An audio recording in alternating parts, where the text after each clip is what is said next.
কালকের স্ম্যাকডাউনে এলা night, AG style এবং র্যান্ডি অর্টন একে অপরকে আক্রমণ করবে এবং সাথে আক্রমণ করবেন ব্লাডলাইনের মেম্বারগুলোকে।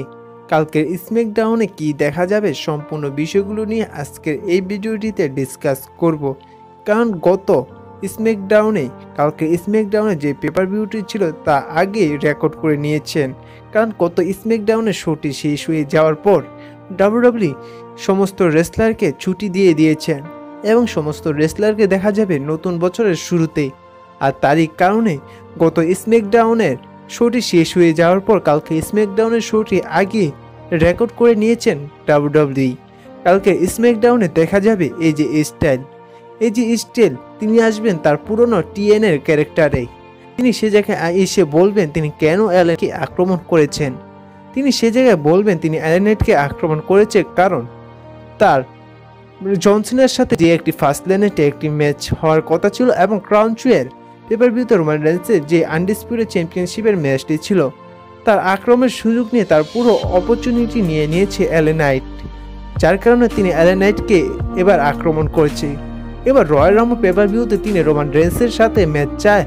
তার আগে পিছে যে আসুক র্যান্ডি অর্টন, এলা নাইট তার কোনো কিছু আসে যায় না। তিনি শুধু রয়্যাল রাম্বল পেপার ভিউতে রোমান রেন্সের সাথে এজি স্টাইল একটি ম্যাচ চাইছে কালকে স্ম্যাকডাউনে। পরবর্তীতে সে জায়গায় আসবেন এলা নাইট এবং র্যান্ডি অর্টন। সে জায়গায় এসে র্যান্ডি অর্টন বলবে তাহলে কে রোমান রেন্সকে রয়্যাল রাম্বল পেপার ভিউতে ফেস করবে। সে জায়গায় এজি স্টাইল বলবে যে তাকে এতদিন ধরে ব্লাডলাইনের মেম্বারগুলো তাকে আক্রমণ করে হসপিটালাইজ করেছে, যার কারণে তিনি এবার রয়্যাল রাম্বল পেপার ভিউতে তিনি রোমান রেন্সকে ফেস করবেন।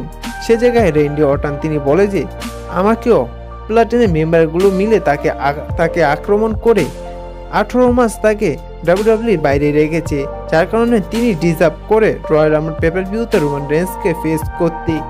এবং সে জায়গায় এলা নাইট বলে যে তোমাদের আক্রমণ করেছে ব্লাডলাইনের মেম্বারগুলো, কিন্তু আমাকে আক্রমণ করেনি, তাই আমি ডিজার্ভ করি এবার রয়্যাল রাম্বল পেপার ভিউর জন্য রোমান রেন্সকে ফেস করতে।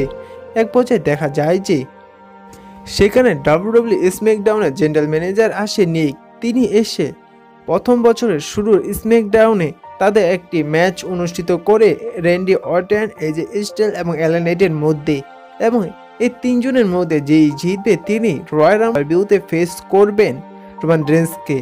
এই তিনটি রেসলারের মধ্যে যদি এজি স্টাইল জিতে তিনি ফেস করবেন রোমান রেন্সকে রয়্যাল রাম্বল পেপার ভিউতে। যদি এলা নাইট জিতে তাহলে এলা নাইট তিনি ফেস করবেন রয়্যাল রাম্বল পেপার ভিউতে রোমান রেন্সকে, এবং যদি র্যান্ডি অর্টন জিতে তিনি ফেস করবেন রোমান রেন্সকে রয়্যাল রাম্বল পেপার ভিউতে। অর্থাৎ এই ম্যাচটির মধ্যে যে জিতবে তিনি ফেস করবেন রোমান রেন্সকে রয়্যাল রাম্বল পেপার ভিউতে। পরবর্তীতে মেইন ইভেন্টে অনুষ্ঠিত হয় সোলো সুকারের সাথে এজি স্টাইলের একটি সিঙ্গেল ম্যাচটির মধ্যে ইন্টারফিয়ার করে ব্লাডলাইনের মেম্বারগুলো। সে জায়গায় আসেন রোমান রেন্স।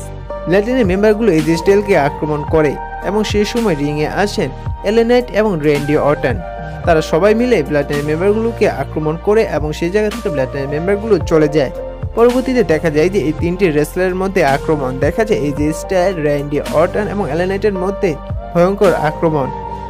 যখন এজি স্টাইল তিনি র্যান্ডি অর্টনকে রিংয়ের বাইরে ফেলে দেয়, সে সময় এলা নাইট তার ফিনিশার দিয়ে দেয় এজি স্টাইলকে। আর এভাবেই শেষ হয় স্ম্যাকডাউনটি।